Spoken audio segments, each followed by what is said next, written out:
Hey folks, welcome to another episode of the Agency Freedom Podcast. We help insurance professionals move from captivity to freedom. And my guest for this episode is a personal friend and colleague here in the McKinney area. I love it when I get to bring someone to you that you definitely never heard of, unless you or your spouse happen to be involved in the Rodan and Fields ecosystem. If that's the case, then you almost certainly have heard of this lady because she is an OG in the Rodan and Fields world, one of the best, the highest quality multi-level marketing platforms out there. So Andrea Olson, welcome to the show. Thank you, James. It's so exciting to be here. Yeah, I love it when I get to throw curveballs because just about everybody that comes on this podcast has some direct tie to the insurance industry. You're either an agent or you're somebody from a carrier or a vendor that serves the agent community. You're none of those things. You just happen to be, one, a podcaster in your own right, which is cool. Two, an experienced business leader and the leader of a team. Well, remind me how many people are in your downline? It was hundreds, right? Yeah, I mean, it's thousands. So we're about 1,300 currently. And wow. Yeah. And we'll get into the whole Rodan and Fields thing because I want you to tell that story because I would tell it very poorly and make it sound like some kind of scam, which it's definitely not. Allison has been involved in similar home-based businesses, sell in your free time kind of thing. You definitely don't, Lug. You have made it an actual thing, a full-blown business, and you treat it as such, where you've got a team and you've got organizational things, you've got logistics that are all part of the way that you run your Rodan and Fields operation. But one of the things, and listeners, if you're wondering, like, why is Rodan and Fields on an insurance podcast? Like, this is weird. The main thing that I want Andrea to get into is the way that she builds a team, the way that she does training and onboarding, the way that she keeps a team. Because as we said right before we got on here, you've been doing this for almost 11 years. So that's kind of what the map is. So first off, Andrea, give us your bio. Like, what's the 411 and what you've been up to? And recently, how'd you get to this point in your career? And then we'll dive right into the Rodan and Fields thing and talk about how you were leading out there. Yeah. Okay. Well, thank you so much for that intro. And yeah, it's really neat to be on a podcast where we are talking about a different industry than maybe you typically have featured, because I listen to podcasts with a variety of industry backgrounds too. And I find that there's so much overlap in values. So hopefully that's what someone listening walks away with as well. So yeah, my backstory actually started in human resources out of college. I was leading an HR team for a major fashion retail company based here in Dallas. I was climbing that corporate ladder that I thought for sure was going to be my forever career. And I actually thought it was my dream job. So I wasn't looking for a way out of it.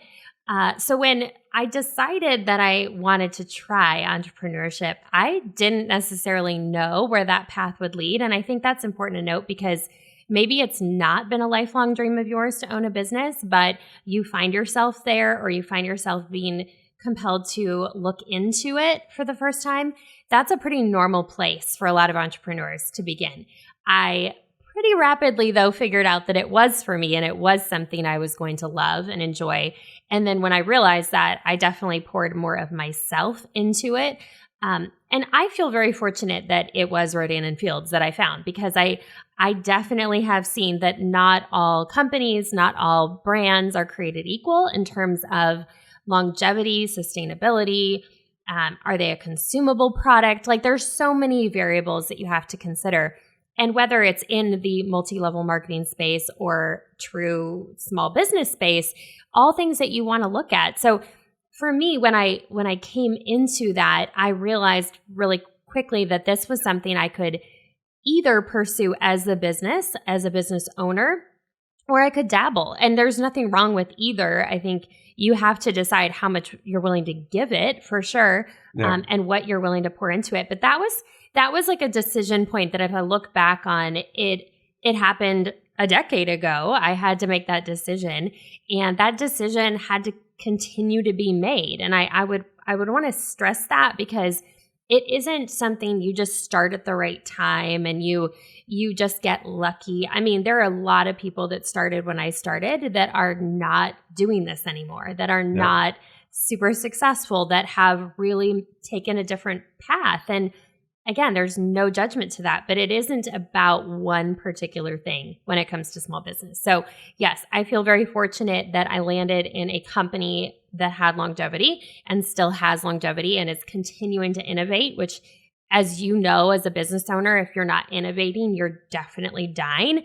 Yeah. And I get to be a piece of that. And then I got to put my own personal brand on it, to your point of like what I do differently.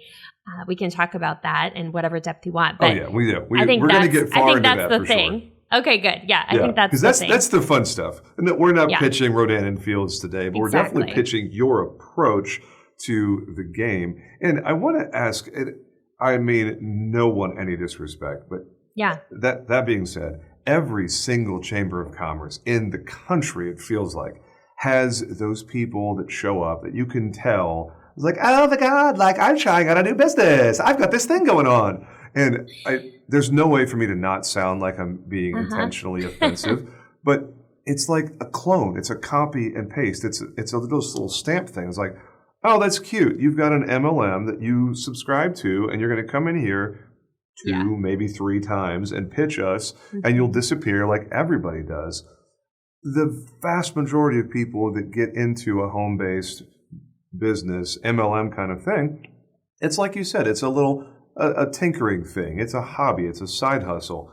And then there are people like you here at the local chamber in McKinney. Mary Kay is the company that Rita Townsend is her name, but she is like all the way in. She's got her, second or third Cadillac or whatever. I have no idea what their levels are, but whatever it is, she's executive platinum or whatever their version is.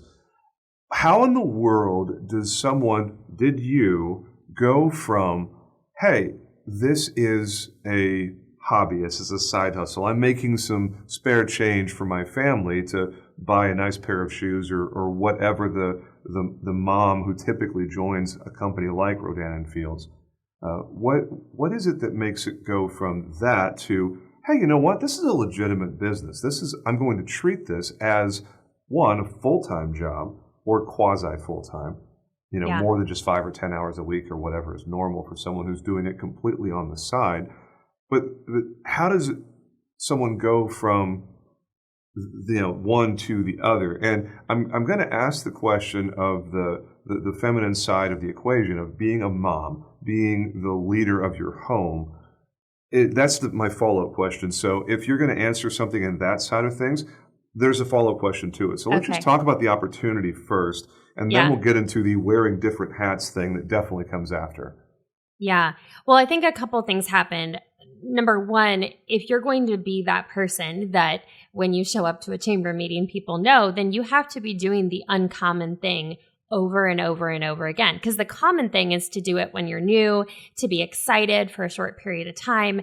And then when your feelings creep in around, well, it's not new anymore, or there hasn't been a new product in 3 months and there's no special offers right now, whatever the feeling of like why you're not as jazzed today, creep in and like letting that stop you. That's really what most of the time happens in businesses like this, is that people do allow their feelings to become their roadmap. And really you can't in any business let that be your decision maker. So I think doing the uncommon thing over and over again, long before somebody's going to see that. I talk a lot about that on my social media because I think that that's really true no matter what profession you're in. It's so easy to show up for the bright lights and the big moments, but you don't get to that unless you're willing to do the things behind the scenes that nobody is ever going to know you did. In fact, they're not going to know if you didn't do them either. And I had this realization early on, was like, nobody's going to fault me if I don't fully pursue this because I've got this incredible 6-figure career. I already have success. So nobody's going to fault me if I don't go all in here. And I was working full time, 50 plus hours a week while building this to begin. I didn't leave my job with no paycheck to build this business. I was having to do the uncommon thing, early mornings, work from my car over my lunch break a couple times a week, if that even existed, and then at night. and weekends. So I was for sure doing the uncommon thing in my 20s before anyone would suspect that I wanted that or should be pursuing it. So that's number one. I think that's a big piece. The other piece for me, which was definitely a motivator, was that I started to become obsessed about what it could do for others. It's really one-dimensional when it's only about you and you're just consumed with like what's in it for you. I think that a lot of times that's not enough. Like that might be the starting gate. That might motivate you to say yes. It may inspire you for the first 6 months, but eventually if your circumstances change, if your lifestyle changes, something's going on personally, it can be really one-sided to stay there. So for me, what really shifted was starting to see the spillover effect it was having on other people, both from a product and experience in the business perspective. And that propelled the next level of growth, because then it became all about building an organization, all about building an environment where other people could succeed. And it quickly moved away from me and into, okay, let's make this something for a lot more people. Love it. Now that is exactly the sort of answer I expected you to give. It's very on brand I don't know what your next podcast is, but if it's not on brand, Andrea, I don't know. I don't know if you're doing it right. Like that should definitely be a thing. I totally spitballing here, obviously. The follow-up question, it leads itself right in from the last one. As a woman, as a mother, as the primary caregiver of your home, as the person who's predominantly either making a grocery run or arranging for Instacart to come to your house or whatever you guys do. Yeah. How have you found the perfect balance for you, and any advice that you give someone who maybe is aspiring to do something like what you have done? We have a pretty broad mix of listeners of this podcast. They're almost all from the insurance industry, of course, but young and old, new and not new, male and female, all represented pretty well here. How have you figured out what works for you to wear the mom hat and wear it well? Because your kids are fantastic. They're involved in a bunch of different things, and they obviously are well emotionally and socially developed. So I know you're not just sitting them in a room in front of a screen somewhere. No. How have you done that successfully? Well, thank you. Well, first of all, I have plenty of moments I don't feel completely successful in that. So I'll be honest about that with anyone parenting, who right? asks. Yeah. Oh my gosh. I'm like, oh.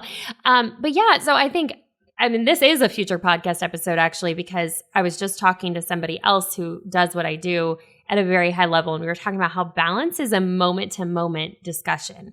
It is actually not something that I strive for in my day-to-day life. I strive for balanced moments. I really do. I really try to just pay attention to what my family needs in each season, and it looks different based on what's going on. But it's not like for a whole month everything just was balanced. It's like, well, this week was a major week in my business, and so I had to make some much different dinners. I had to do a lot more Instacarting. I had to do a lot less volunteer work.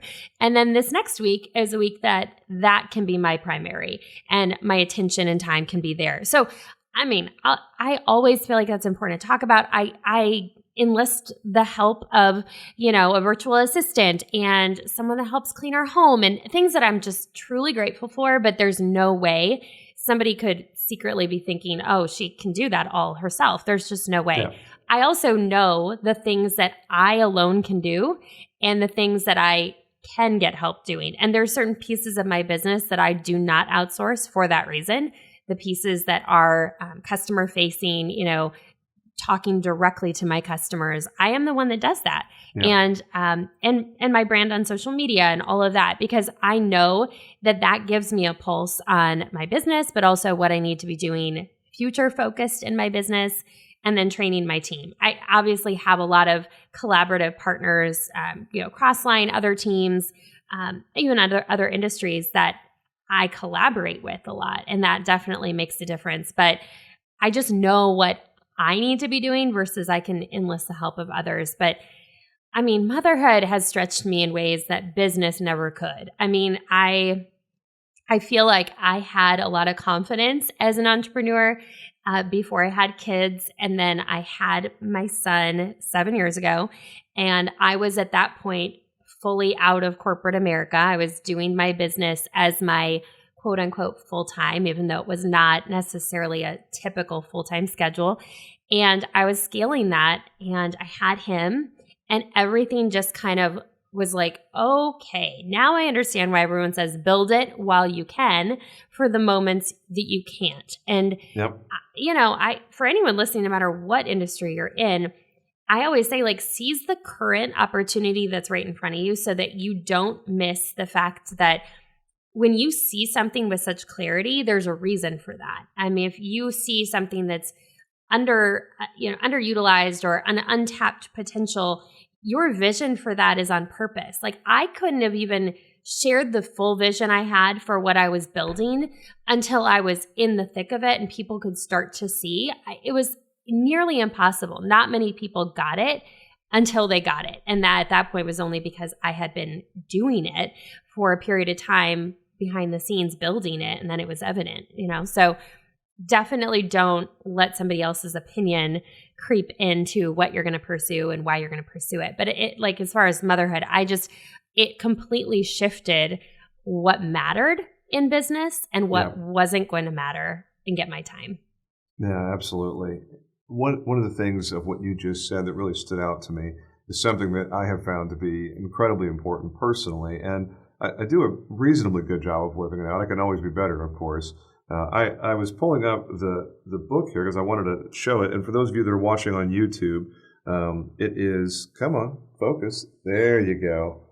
Yes. Finding Your Zone of Genius, Laura Garrett. I get the feeling from what you just said, you've probably read this book, right? I have. I've listened to that book, yes. Yeah. Listening, reading, it's all the same, right? To me, that's one of those things. It falls into that category. What do I have time? Where can it fit?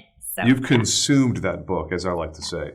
So, staying in your zone of genius that is uniquely Andrea, the stuff that you have to do because other people on your team, whether it's your executive assistant, whether they're virtual or here locally, or someone who's helping you clean the house or pick up groceries or do something else that, absolutely no disrespect to people that are doing that for their profession.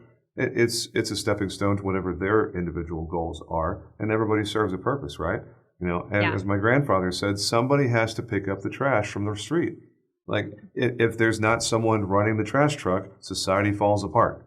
Like, everybody has their role to play. And I certainly have realized that over time, over years, I stopped downplaying the roles that other people are playing. One, it's arrogant. Two, it's completely foolish because every single person has an important role. Perhaps some people will have less important roles than they currently have when AI takes over and we're all out of a job. But that remains to be seen. That's probably years off. So any thoughts there before I pivot? Well, I was just going to say, like, when you were talking about the reliance that we have on others fulfilling roles that are important, in the business that I'm in, so many people do what I do very part-time to fulfill a need. And then they realize that they're no longer doing it for that purpose and that it's evolved. And so, like, I think that that's a healthy place to continue to evaluate in whatever you're doing, whatever you're pursuing, is like, what originally got me interested in doing this was that, but that's no longer what's pulling me forward towards new sets of goals. And I definitely, in the period of time I've been a business owner, have had to reevaluate that many times over. So no matter what profession you're in, I think it's super important. And what I do, like we talk about, it's like a volunteer workforce in what I do, right? Like, nobody is an employee of the company. Nobody's my employee. We are on a team. I do the same work technically that others do. I've just chosen to do something different with it. So I've built an organization with a culture, with a training program and an onboarding structure. That's the difference. Otherwise, I literally bought the same business starter pack that anybody could buy to start this business. It's just kind of like what I chose to do next. Yeah, and I think that leads us to the real meat and potatoes of the the point, the message of this episode. I love the bio, the backstory. I love that stuff because it's your story and it's unique to you for sure. The comments that I get from people on, oh my gosh, that episode with so-and-so was so great. It's because of the stuff that we're about to talk about here in just a moment. You mentioned having a very rigid structure of, hey, I have built this thing and everybody who wants to come into what I built, this is what you do. There's training, there's onboarding, there's continuing education after someone's already a rep and already reasonably successful. Talk to me about building out that structure because so many people in the insurance world don't have a clue how to properly equip and train and onboard someone. It's like they agree to work at someone's office and then the business owner, the office manager goes, all right, here's a phone book. There's your desk over there. Go have fun. I'm being a little bit hyperbolic, of course, but there's not much more than that in a lot of shops out there. For the longest time, wasn't much more than that here at Riskwell. But I'd love to hear your take on the whole building structure into training, to onboarding, to equipping people that say, I want to do this with you. Yeah. Well, you bring everything you've ever done in your life with you into whatever you do next. And so I had this background in HR. I've always been a part of organizations. I was super involved in college with anything I could get my hands on. I was always leading groups of people. I was signing up to do all that stuff. So I for sure had a lot of practice over the years, long before I had a business in my hands to do that with. But I think the other piece is that you can never downplay the fact that you're picking up success clues from other people. I learned what I knew starting off in this business from listening to other leaders who I respected, things about their style. You know, it may not have been all my style, but I took things that worked for me and I applied it to my business, to my approach. And so you don't have to take on someone's full persona as your own. But for sure, like examine what's working and take bits and pieces that work and then figure out a way to put them together so that they make sense to somebody receiving it. So I did a lot of, trial and error on that one because you're not going to know until you start to see evidence of it working. So, we created this kind of microcosm environment with a separate group page for new consultants to the team. And that environment sole purpose was to bring somebody new in and help them feel equipped right from the start on how to launch their business. There's so much to be said about the first 90 days as a new employee or the first kind of 90 days in a new business. Like, what are you going to do with that very finite moment? And so I applied the same logic as I did in my corporate background to this. But I think so much of that came from pulling other leaders in to say, hey, I respect you and your leadership, people on my team, whether their title dictated it or not. I saw leadership qualities in them and said, hey, I want your take on this. How would you go about doing this? To get insight, to really get buy-in from people that were going to be a part of the culture too. And so I knew that this couldn't be coming from me passing down this mandate of how this was going to work. I mean, the uniqueness is I am not a boss. I am a leader of the team, but there are a lot of leaders on the team. There's a lot of different styles and different personalities. So in some ways, what I was doing had to be even more innovative because it wasn't like just listen to me because I'm the boss. It's like listen to me because there's going to be value in this for you and let me show you what the value is. So I brought other people along with me to do that. I got their insight. I got their buy-in. They started training on it as well. So it wasn't just coming from me. And then we would make tweaks. Like if something wasn't working anymore, I wasn't just bashing my head against the wall saying, why doesn't this work? It was like, no, I've got to reevaluate. Like what worked 5 years ago in this industry doesn't actually work quite the same way anymore. And I'm sure that's true in a lot of industries. You always have to be paying attention to the clues of, hey, I can't get stuck here just because it's what I've always done. So onboarding's been no different. I mean, the tools, the platform that we use for it, the insights from doing a ton of listening to books on Audible, podcasts. I mean, I'm noticing that I don't have more to give unless I'm refilling my own tank first. So I hold myself to a pretty high standard with that, knowing that the only way that's going to show up in my business and on my team is if I've done that work first and not expect other people to do it before me. So I think no matter what profession you're in, you definitely want to apply that logic. You're not going to be able to outpace somebody up and coming if you're not first, filling your own tank. I think onboarding is a unique experience because everyone has a different expectation around what that needs to be or should be. So one of the things that we implemented was actually quick communication with new consultants on our team. And I actually offer new consultants on our team kind of a quick power shot, which is what we call like a very focused, quick coaching call. I used to do calls and now I do it on Voxer, which is a voice app technology, but it's so that it can be on demand, not like live on a phone call. Mm-hmm. But I offer that because what we noticed was, especially in the line of work we're in, where we're all remote and we're all over the country or all over the world, is that people need to be seen. They will do so much more than you ever would give them a task list to do if they feel appreciated from the start and understand the very basics of what to do next. It doesn't have to be as in-depth as you might think. Like, it doesn't have to be a list of 30 things. Give them a list of the first 3 and help them feel successful with those things. And then let them know that you appreciate and you see what they're doing and that you're in their corner. That will go a really long way. And that's actually been an unlock for us even in the last few years.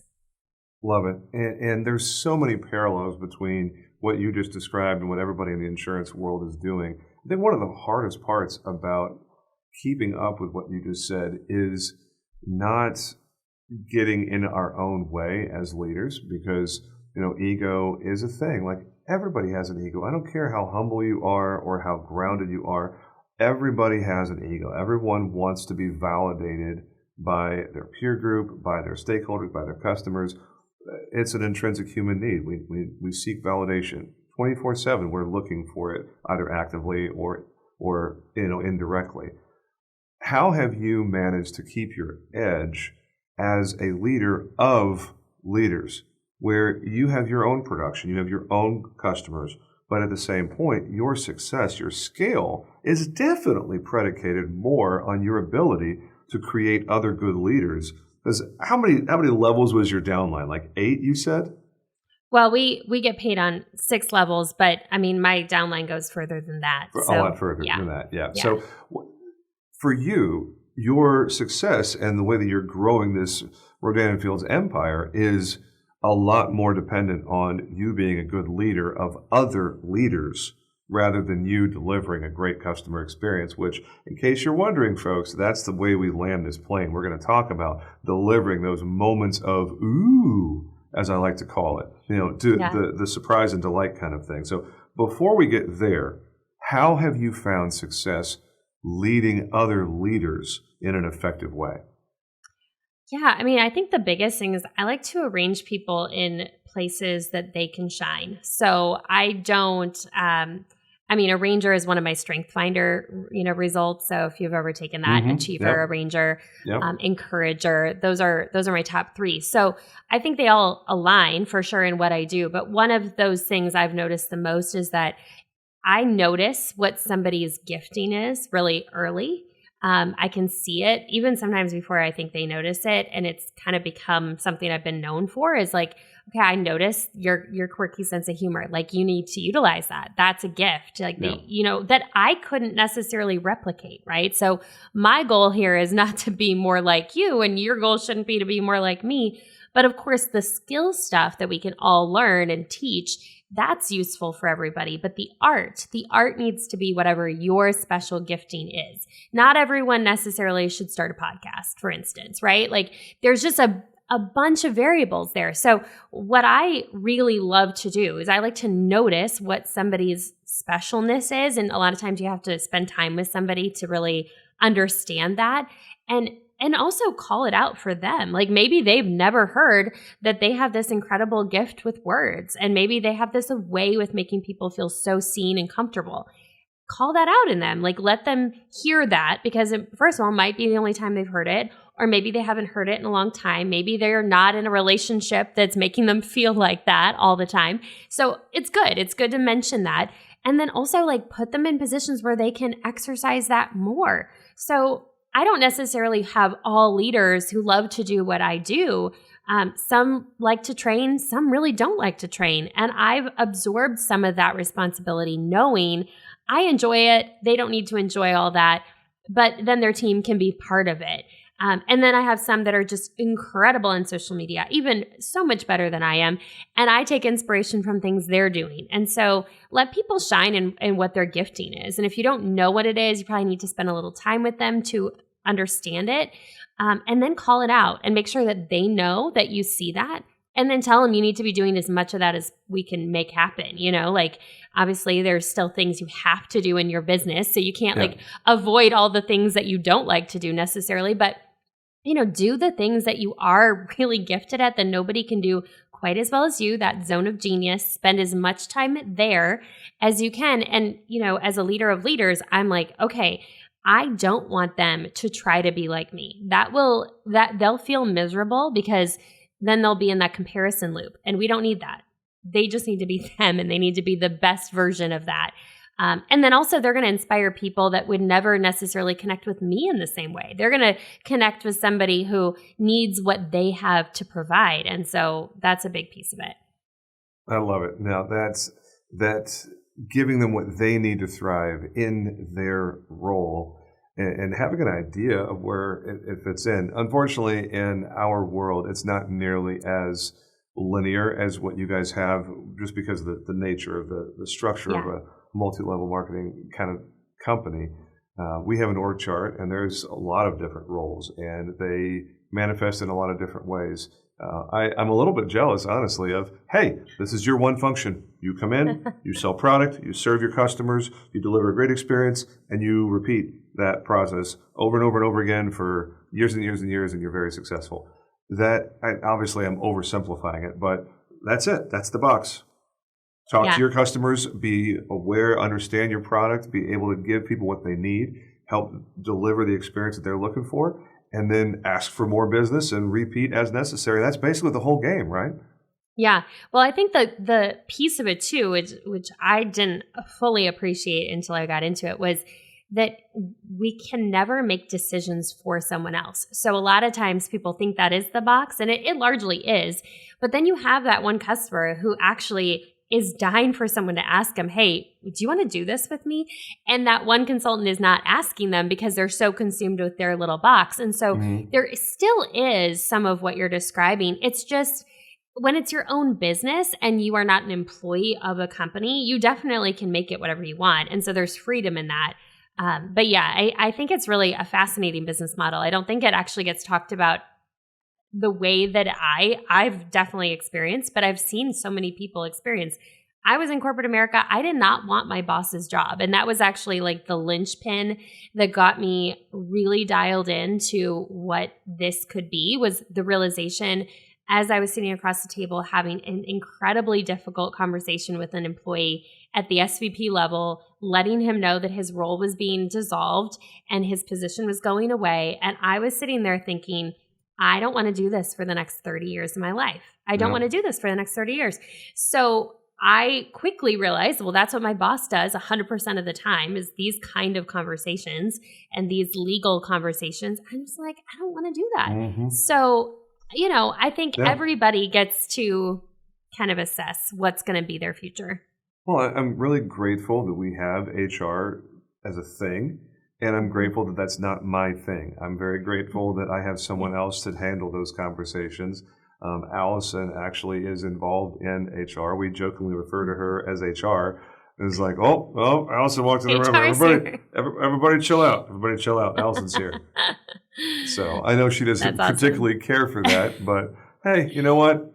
It is what it is. That's what happens when you are the co-owner of the company. Some things just fall to you by default. For sure. So, as we wrap this thing up, because I promised you around 35 minutes, and we're just about there, strangely enough. That happened quick, I know. Yeah, it did. I wanted to ask you how you go about the process of creating what I like to call moments of ooh, and the delight that we get to bring to the customer, to the client. You have an advantage in this conversation for sure, because I don't know if anyone ever has naturally gone, ooh, about risk management or commercial insurance ever in the history of mankind. It takes work for us to present the sparkle, the shine, the sizzle on the steak, if you will, because most Yeah. people just think of it as purchasing a commodity that's not very interesting until we help them understand that, wait a second, risk and insurance is the engine of our entire economy. No one would ever take any chances. No, Rodan & Fields would never create a product without insurance for product liability. What happens if your product poisons someone or gives them a horrible rash on their face? Like, there are insurance policies that make Rodan & Fields possible. And until Right. people think about the solutions to problems and beyond just a product that we sell, when they think about the why, then they start to get it. And then they realize, ooh, wait a second, I'm better off now because of X. Yeah. You have a much easier path to making one of those moments of delight happen, of course, because someone receives a tangible product, experiences that product, and has a positive vibe from it. You know, they like how their skin feels or the makeup or whatever the other product categories are. Yeah. How do you structure all of that? Because I know from talking to you, it's not about the product. It's about the Yeah. experience. It's about the way you make your customer feel. You're really good at that. So as we wrap up this episode, this is the last big point. So you can carry this thing as far as you want. Well, thank you for that compliment, because I think that that's the thing that you always hope is landing for people. Obviously, I do sell a product. I sell a lot of incredible products, and I am passionate about them because I use them personally, and people I know personally rave about them too. So I'm confident in that. But what I have really distilled it down to is I don't sell a product. I sell a set of emotions. I sell confidence. I sell the way that you walk into a room, the way that you speak at a board meeting, the way that you are going to love on your kids because you finally feel more yourself. I mean, all sorts of things. So I'm for sure tapping into all of that because I experienced that personally. But then also, I just think that that's what people really want. I mean, that's what I want when I'm shopping is I want to know that whatever I'm investing in is something that is going to leave me better than before I had that product, you know, in my bathroom. So, you know, that's a big piece. But then the other piece of like the surprise and delight is that, you know, after doing this for a long time, I definitely have figured out what I'm best at. And what I'm best at is making someone's life simpler by the way I do business. And so I'll say this to anybody, no matter what industry you're in, there's a normal way that people probably typically do what you do. And then there's this, I think, blue sky moment of figuring out you can do it whatever best way there is for you and your customer. You are not required to do it the exact same way that someone trained you and taught you to do it. I mean, parameters, obviously, what's legal and what's safe and all those things. But I kind of noticed really quickly that in the business that I was in, a lot of people had the same complaints about this industry, right? And this the way in which products get delivered to you. A lot of times there's these kind of misses that other companies have had around product just showing up at the doorstep and an auto ship and, oh, I didn't know I was getting this and all these things. And I started listening and I thought, you know, I'm never going to let that happen. And I can actually create a whole different experience around this. And I can actually create raving fans who are like, oh, you need to buy this from Andrea because the way she does it is this way. So I pretty quickly realized I wanted to be more of a concierge approach to the products that I sell. And for anyone who was buying from me, I wanted them to be really confident that they could refer others to me because the way I did business was something they could really like tell others about. And so I make that part of my conversation when somebody gets started on the products. And I'm like, hey, I just want you to know my role here is to keep buying your skincare and hair care as simple as possible. So that's the last thing you have to think about. You just shoot me a text when you need more and it'll show up in your doorstep a couple days later.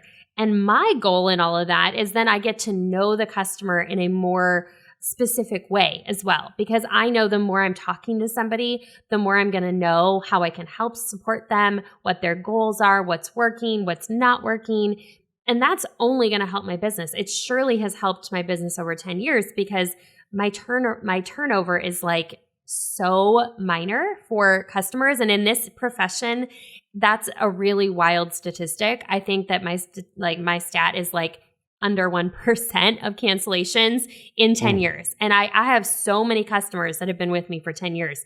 And like I said, in skincare and hair care sales, that's really low. That's unheard of. Yeah. I can't even imagine 1%. That is a testament to the way that you do business. Yeah. And I think the other thing is like when you're making it fun for you and people can see that you genuinely enjoy what it is they get access to seeing, right? Like there's parts of my job like, oh, sure, taxes, not my favorite part. So my customers don't see that part. They see the part that actually faces them, which is the part that brings me joy and delight and excitement. And so when people see you doing something that genuinely does light you up and you get excited about it, then they naturally are going to be more loyal. They're going to be more committed to like, okay, if I'm going to buy, I want to buy from you because I know that you're going to be in the loop. You're going to be able to communicate with me. And no matter what you're doing, you want to make sure that people know that because otherwise there is going to be competition somewhere else. There's going to be somebody that's louder, that's getting attention and disrupting. And so it is important that you're very rooted in like what you do best, what you deliver to them, that they get to see and have access to, and just being consistent over and over with that, because that's definitely been the case for me is I'm wildly consistent with that because that's what they can see. The correlation between your world and mine, I just think is wild here because in the same way that there's a bunch of other reps out there that are hawking exactly the same product, same exact product, same SKU, same barcode, it's the same product. Yeah, it drives me absolutely nuts when people are marketing their insurance agency in such a way to talk about, well, I'm going to save you money, or look at this great coverage we have. It's like, look at this widget. Oh, right here. You like this widget? Hundreds of other people sell exactly the same widget that you sell. What else you got? Don't talk to me about price. Other people have the same price. Don't talk to me about coverage. Other people have the same coverage. Yeah. It's the advisor behind the policy. It's what do you deliver, insurance person, your expertise, your problem-solving skills, your creativity. How are you able to get them to where they need to be? Because the insurance policy, the insurance product, they can get that anywhere. That's not a compelling reason to do business with you. Andrea, I absolutely love the way that you have put a nice little bow on this episode because when people started listening to this episode, they're probably thinking, what? Why? What can I possibly learn from a Rodan & Fields person? Makeup, hair care, that is about as far from insurance as humanly possible. Actually, no, not so much, folks. I know, I'm surprised too. I had no idea some of these things like, wait a second, there's a direct correlation. Oh, I see it. We're basically the same thing. You just swap out that insurance policy for cosmetics and hair care and skincare and all that stuff, and it's basically exactly the same business. We have a more complex org chart, but every agency owner out there is recruiting people for their downline, just like you are. So wild. Yeah, it's great. There's no cap on your potential with something like this, which for me was always so exciting coming from HR because like you're never going to make more money than your boss in the org charts I was looking at. And so I just think it's so good for people to learn about other industries because it's really freeing when you start to take rules that you've applied to things and just assumed about things. And I just so appreciate your openness to have me on for that reason because I think a lot of times people won't because of it. And I'm constantly inspired by other business owners and what they do best. I think the curiosity effect is really, really important. I can't help myself. I hate saying it now because I'm almost 40 years old and I know I'm supposed to be a master of a small number of things instead of, good at a large number of things. Sorry, Mom, if you ever listen to this episode. But she used to brag that her son was a jack of all trades, a master of none. And the longer I'm living life, I'm like, oh gosh, no. May it never be said of me that I'm not a master of any trades. It's like, hey, can I just stop being all these jacks? Can I be an ace or a king in like 3 or 4 things and just kick the jacks off the boat? The curiosity effect leads to mastery. And I see that in you. You live that out. And I think just as we end this episode, like, how do we get better? Well, implement these good ideas. Be curious, but then implementation is key. Andrea has been successful because she is wildly fanatical about implementing these things and making it habitual and making it a regular thing. So everything happens the way that it's supposed to over and over again. Yes. So any final thoughts as we end here? No. Yeah, just I'm on LinkedIn. I'm on Instagram, always A. Podcast is called More of What Matters, and having a lot of conversations on there about some of these things and some more personal things. So it's a good mix. Awesome.